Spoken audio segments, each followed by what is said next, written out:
Alright guys, I'm here back with a new video, and in this video we're back with another player ranking for season of Survivor that I've done a retrospective of, and here we're doing the player ranking for Survivor All-Stars, which is such a weird ranking to put together here, where this is probably one of the toughest rankings, particularly for the bottom half of the list that I've done up to this point, where so many of these placements are just so jumbled up because of how much of effect pre-game and obviously player reputations had on the season, to where I just find it very tough to really distinguish how much of what happened was based on people playing suboptimally or how much of it was based on how screwed they were to begin with. But either way, we do have 18 players to rank here, and I'll be ranking them based on how I feel like they played on this season. However, I won't properly be ranking one of these players, where again, you can count this as number 18 if you want, but I just don't have a good sense of what to think of Jenna Mora's game, where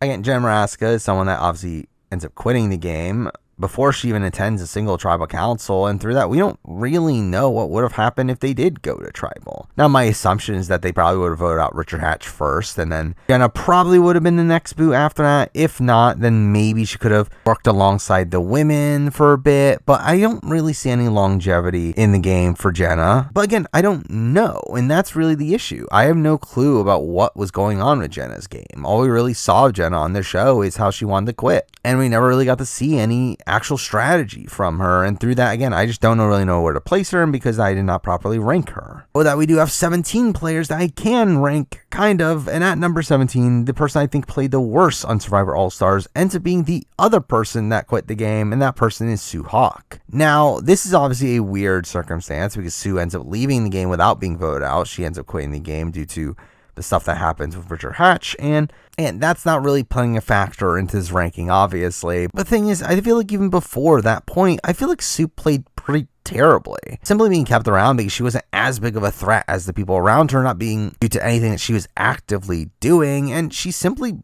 didn't even bother trying to bond with her tribe. She was socially ostracized from her tribe, however, not really due to the massive target on her back like what happened with certain other players that we'll later be talking about, but more so because she didn't bother trying to play the game with them. She was absolutely hated by the likes of Rob and Tom, and was kind of just being dragged through the game. She really had no real agency in the game, didn't really know what was going on really in the game. And even if Shapira had gone to another tribal, I think she would have been the very easy boot if they had another opportunity. And really just in general, I don't think Sue played well on the season at all. I don't think she really even played that much. And because that, for me, she's here at number 17. Number 16, moving on to a very tough placement, as this is someone that had probably the biggest target on their back out of anybody coming into the season, but I also don't feel like he plays particularly well despite that, and that person is Richard Hatch, who again had a massive target on his back. There's no denying that. I think there's no way Richard Hatch survives his first tribal, no matter when that ever were to occur. Really, I think his best chance was the tribal that he actually attended, or at least at that point he had other targets like Colby and Ethan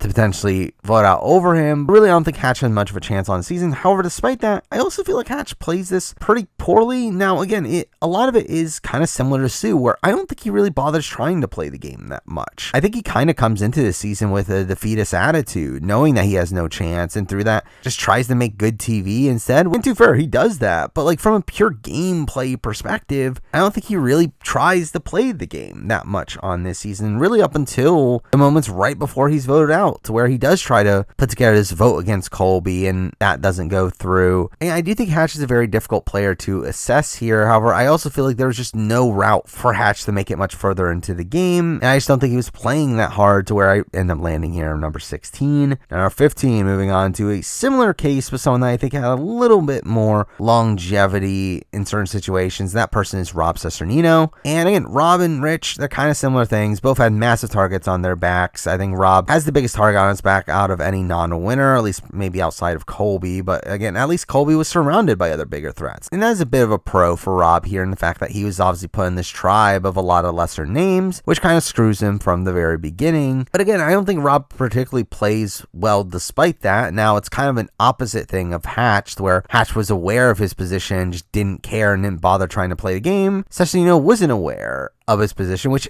to be fair, is a knock that I think you could argue makes him worse than Hatch. But through that, I also feel like he did at least play the game more. He did at least try to have relationships, did have relationships with Amber and Boss Rob and Big Tom. He at least tried to build relationships with Sue and Alicia. Again, he's at least trying more, which I think is something to give him a bit more credit for. That at the same time, again, he was largely unaware of his position. He did not realize the massive target he had on his back and was completely blindsided by his vote and blindsided by Boss Rob, which is all a massive negative. So again, I don't think he really plays that well, but also had a massive target on his back anyway, and because he's here number 15. Now number 14, we're finally moving on to the person that is the first boot of the season, and that person is Tina. And again, Tina is someone that I just don't know what to really do with, as again, she had this massive target on her back, being one of only 2 winners on her tribe, was also the less physical person of the 2 that made her a very clear target. There's not much that she could really do when she was on a tribe that was so anti-winner. And that's obviously a pro for her. But beyond that, I feel like she's kind of a mix of Rob and Rich, to where that's why she's kind of above him here. She was aware of her position like Richard was and knew the massive target on her back, but also still played very hard and still tried to make deals along the way, tried to bring in Rupert and Rudy, and while they didn't go through, again, at least she tried. And again, there was such a massive target on her back to where I don't really describe her too much for being the first boot here, though also, again, it is still a player ranking of people on this season, and she's still obviously the first boot, so because I have to leave her here at 14.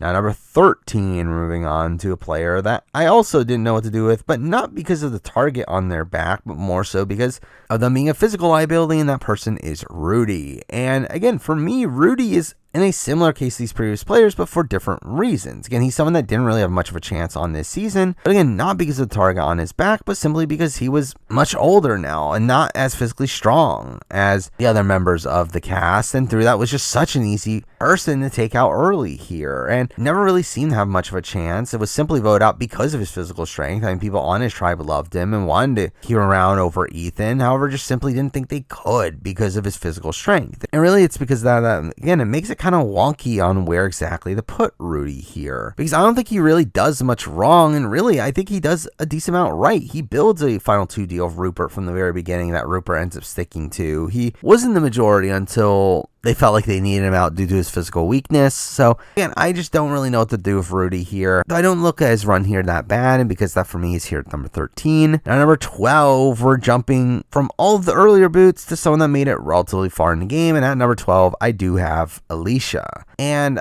Alicia is a player that I am just perplexed by her All-Stars run here, in the fact that I really just don't get what Alicia was doing, where Alicia is someone that was on the original Shapira tribe, and the original Shapira tribe is obviously a tribe that ends up dominating the game, and through that she obviously makes it very far into the game. However, it doesn't seem like she even bothers to play the game strategically on this season. It doesn't really feel like she ends up reaching out for deals. She doesn't really have anything going for her within her tribe, which is strange considering I feel like on Australia, she was doing those things. She had a final 2 with Jeff Varner and had these other bonds that she could rely on. While on All-Stars here, she seems to just be resolute in not being included in alliances and doesn't even have any deals going on until Boston Rob approaches her to make a final 2. Like, it just feels like Alicia is just simply there and is just on the bottom without really any potential in the game, or a lot of it. And it makes you just confused on, like, what was she doing? Like, why did she not build these relationships when she easily could have? Like, I've just always been so confused by Alicia's game. Sort of the fact that she was blindsided by the time she gets voted out is just such a massive lack of awareness from her in her not recognizing that she was on the bottom when it was so clear that she was on the bottom. And even beyond that, I don't even think she wins a jury vote if she gets to the end. I don't know anyone that's actively voting for Alicia to win the game. So again, I just am so confused by Alicia's game on this season, because that for me, she's here at number 12. Now number 11, we're moving on to the earliest boot left on the board, and here we do have Colby. And Colby has a weird game to assess on this season. The fact that he does at least survive a tribal, and during that tribal, he is the main orchestrator of the Richard Hatch boot, which, while I give him credit for putting that vote together, I also knock him in the sense that I don't even know if that was in his best interest. During Richard was someone that wanted wanted to work with him initially, so that seemed like a misguided move. But then he proceeds to be taken out in the following round, seemingly because he was the orchestrator of that move, though also I think a lot of it was more so the fact that he obviously had a massive reputation, where again, I think Colby probably had the biggest target on his back out of any non-winner, even above Rob's sister Cino.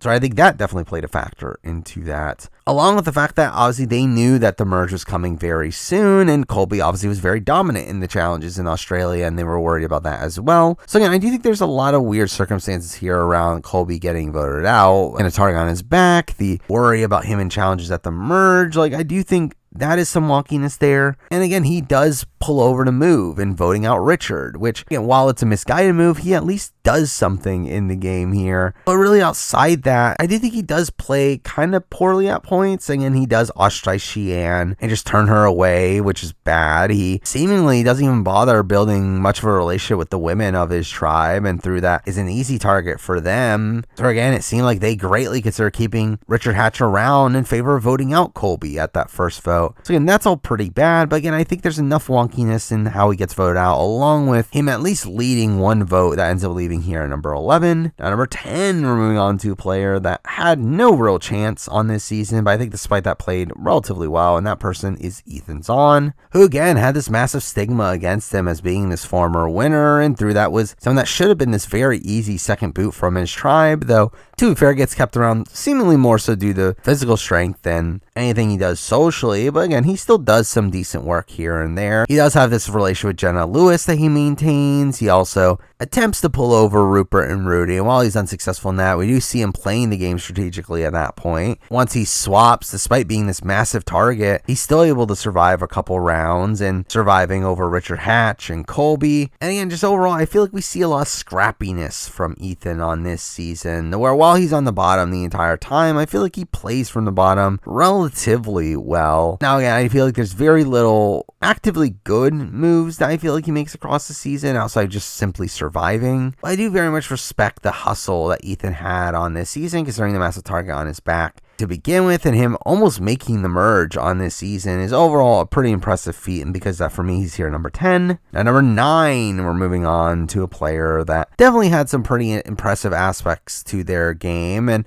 also kind of gets screwed over in the game, and that person is Jerry. Now, again, Jerry as a whole, I don't think was the greatest player on the season. I still don't think she did the greatest socially, to where certainly a lot of people were annoyed with her, and also she didn't really ingratiate people that well, where we see her not even bothering to talk to Rupert after the shelter situation happened. So I think it shows a lack of social ability from her. But really outside that, again, like, I do think she plays somewhat well in the fact that she was at least in the majority on the original Saboga tribe, working alongside Jenna Lewis early on, and then after the swap, she's able to work alongside Lex. Mind you, a lot of that's due to pregame, but I guess still, she is able to get within the majority and be part of the vote-offs of Richard and Colby and Ethan, and for all intents and purposes, she should have made the merge. Again, if this had been a normal season, she would have made the merge, which at that point, more than likely, Big Tom ends up flipping, and the entire game is probably radically different at that point. Though because there is no swap, and due to Kathy's pregame relationship, and due to Kathy and Lex's pregame relationship with Boston Rob, that ends up leading her being voted out, and again, a situation I think she is largely screwed over in that spot. But again, like Ethan, I do think she plays a pretty decent scrappy underdog game for a lot of it, while also still being the majority at the original Saboga tribe, and also leading the charge against Colby, and having enough decent aspects of her game while also being screwed over. That leaves her high enough here to be here at number 9. Now, number 8, we're moving on to a player that I am kind of conflicted on where to land this person. However, I feel like a spot above Jerry felt about right to me, and that person is Shen.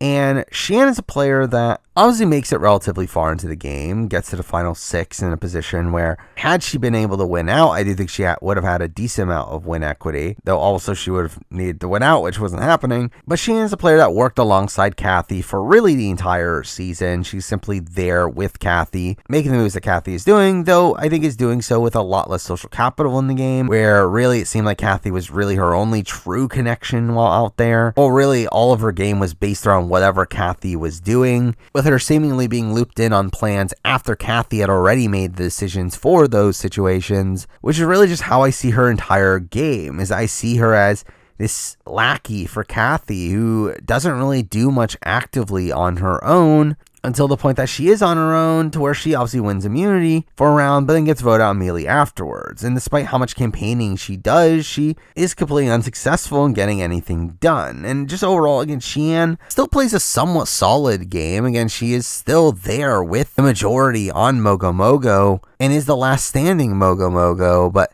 I still don't feel like she had that much strategic agency in the game, and because of that, for me, she's here number 8. Number 7, moving on to a player that I also find weird to assess for somewhat similar reasons, but on the opposite side of things, and that person is Big Tom. And Big Tom plays a game here that's kind of tough to wrap my head around, where in many ways, I kind of see him in a similar way to Shen, being this lackey for Boston Rob that was kind of just there while Boston Rob made the moves for him, and just simply telling him about the decisions once those decisions were made. Yeah, I really feel like Big Tom had very little agency in the game, to where even he admits himself that he's just letting Boston Rob control things. Now, I do think there is some strategy behind it, in the fact that he recognized that Boston Rob was not particularly liked by the jury and was probably banking on the fact that he would get to the end of Boston Rob to where he would easily win there, but he still does very little to actually get Boston Rob to remain loyal to him, and actually does stuff to make Boston Rob distrust him through his frankness and talking about Boston Rob's game. In many ways, I just essentially just look at him as the Shen that was on the winning side from a tribal perspective.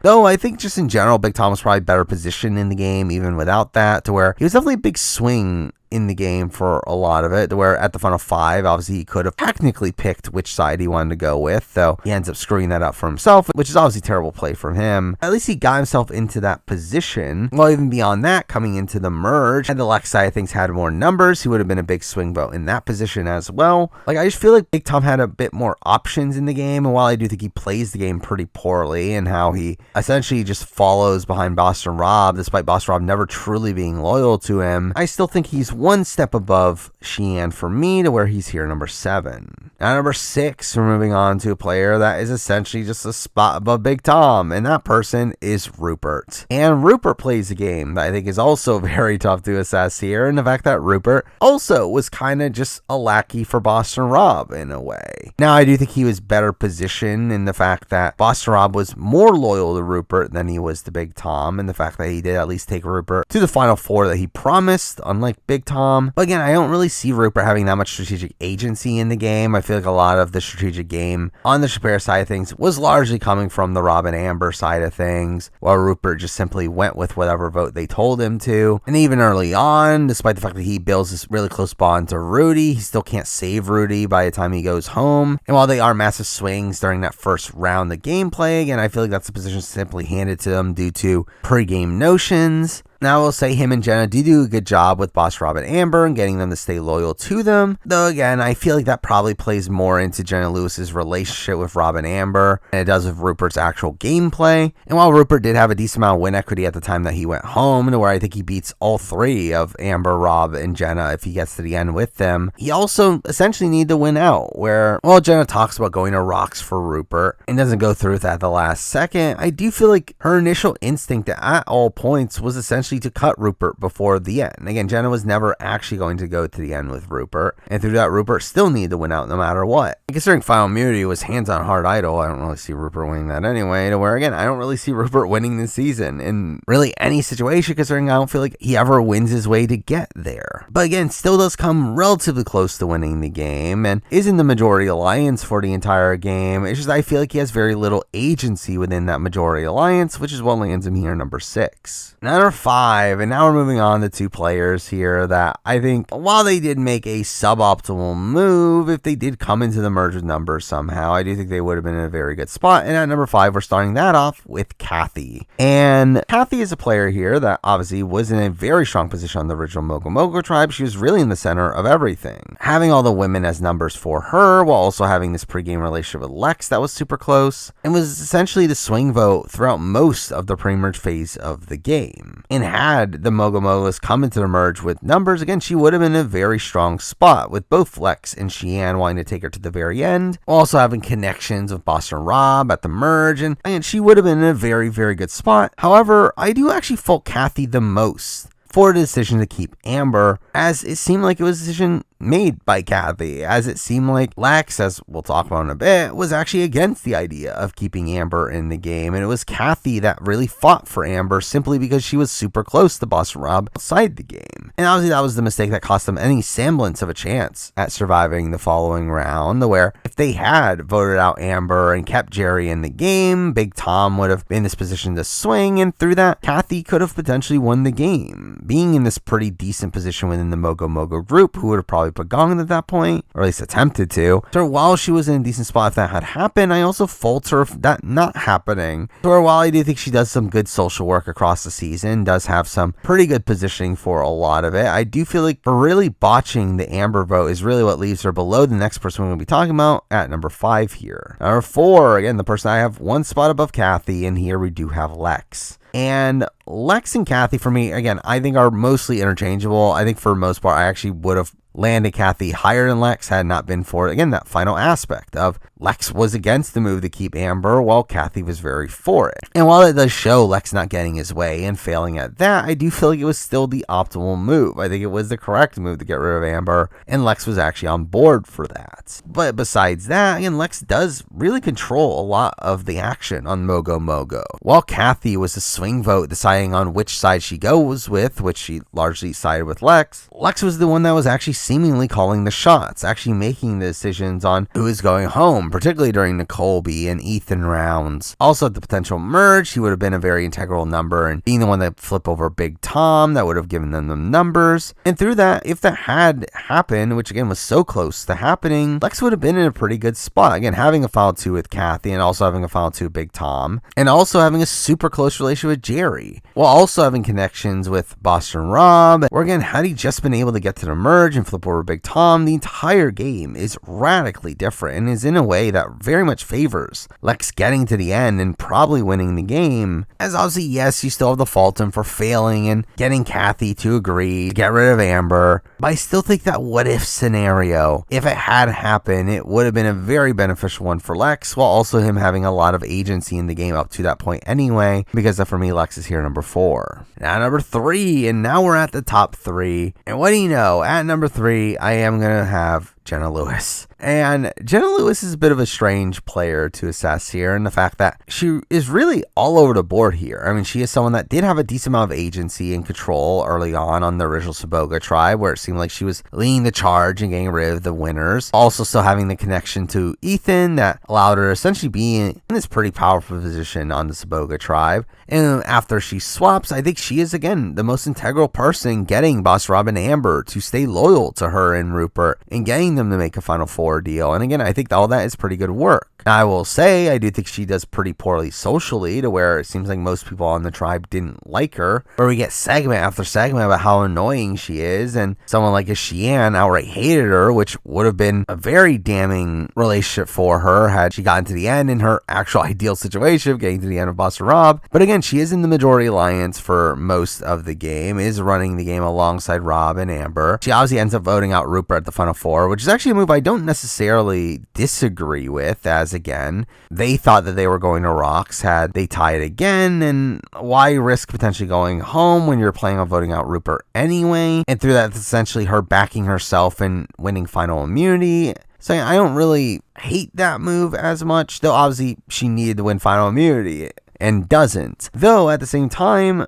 I think she actually loses even if she does. I've talked about this before, to where I do fully believe that Boss Rob beats Jenna in a Final 2.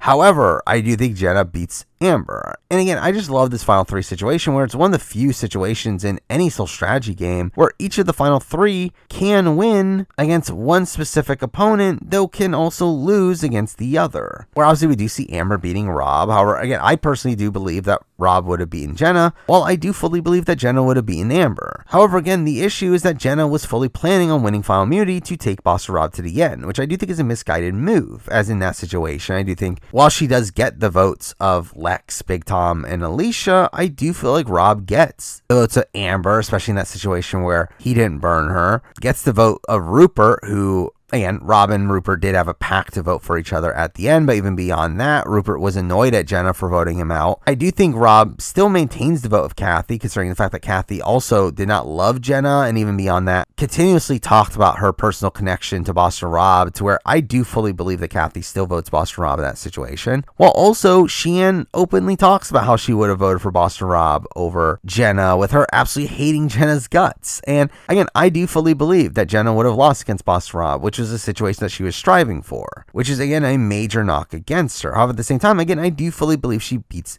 Amber. As against Amber, it's essentially the same situation, where against Amber, I do think she gets Lex and Big Tom absolutely locked. I think she's very likely to get Alicia. Not a guarantee, as I do feel like Alicia and Amber had at least somewhat of a connection from the Australian Outback, but I think she's likely to get Alicia. But then almost guaranteed gets Kathy, considering Kathy was actually extremely bitter at Amber, way more so than Boston Rob. Well, also, she probably even gets Rupert in that situation as well. So again, she is still someone that does have a winning scenario. It's that she wasn't striving for that winning scenario, which is an issue. But beyond that, again, I do think she has a lot of agency in the game. She really runs her original tribe. She is in the majority alliance for most of the game. She does a very good job at bonding with Rob and Amber. Again, there's a lot to like there, but there's also a lot of bad in the fact that she is really bad socially and was actively striving for a situation in which she would have lost. So again, because that's a bit of a conflicting game, but I still land her here at number 3. Now number 2, and I mean, it shouldn't be that big of a surprise based on how I talk about the game, but at number 2, I do have Amber. Now, I will say, through my latest rewatch of Survivor All-Stars, I do feel like my opinion on Amber's game has gone up slightly. I do think Amber was really running the game alongside Rob, and while, again, I still give Rob a lot more of the credit strategically, Amber certainly did have a say in a lot of these decisions, and obviously I have to give her credit for actually beating Boston Rob at the end. And I do think a lot of her loyalty to Boston Rob was still framed around this concept that Boston Rob wouldn't win at the end due to how many people he's burned. Though I will say, I do still question how much of her game was actual game, as at the end of the day, like, her relationship with Boston Rob was genuine. Again, I do think that is a lot of the reason why she remains loyal to Boston Rob, is because of how genuine their relationship was, that she truly was falling in love with Boston Rob. And through that, I don't think there's any way that she ever does burn Boston Rob in the game, to where even by the time of Final Tribal, she was very reluctant to say things against Boston Rob, which I think is a knock against her. And again, I still do give Boston Rob more of the credit strategically, where we do even see this one scene of Amber wanting to keep Lex in the game. However, Boston Rob was the one that accurately pointed out how much they needed Lex out of the game to separate Lex and Tom. And I think the fact that Amber was willing to keep Lex in the game in that situation is a pretty big knock against her as well, kind of showing her not having as cutthroat of a nature as she probably should. And honestly, we do have to talk about the Final 10 situation, where, again, I stand by this. I do feel like she largely gets saved due to Boston Rob's pregame, more so than anything that she does her own. Now, again, I do think she does good work in not messing it up and still trying to act as if she does want to work with Kathy and Lex. Though I still feel like a lot of that decision was more so based around Boston Rob's connection with Kathy than it was anything Amber truly did.